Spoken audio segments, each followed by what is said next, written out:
So I'm helping this guy right now buy his first house, but he keeps texting me like, what are we waiting on? What's taking so long? And I realize like most people don't really know what is the timeline of buying a house. So the first thing you do is you go get pre-approved. And this is before you're even looking for a house. And a pre-approval is essentially you're going to a bank and you go, this is how much I make. This is my debt to income ratio, right?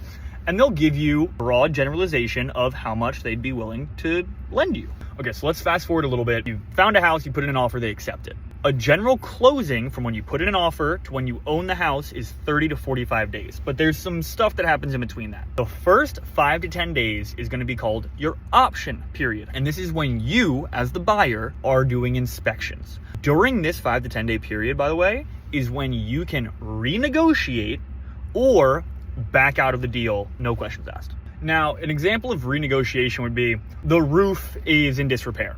So you can go to the seller and say, hey, these are the issues with the roof. Here's what the inspection said. We would either like money off of the final sales price. We would like you to put money toward our closing cost, or we would like you to fix the roof. And then they can either say yes or no, and then you can back out. Okay, so we get past that. What's next? You now have another 25 days on your closing. What happens in those 25 days? The lender is going to send out an appraiser to make sure the property is worth what you're paying for it.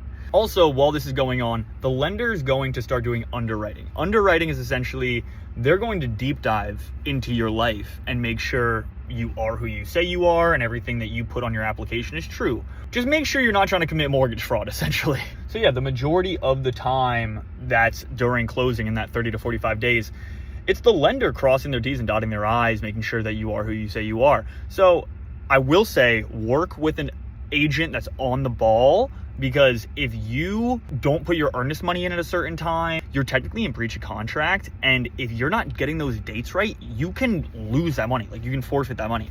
So work with an experienced agent.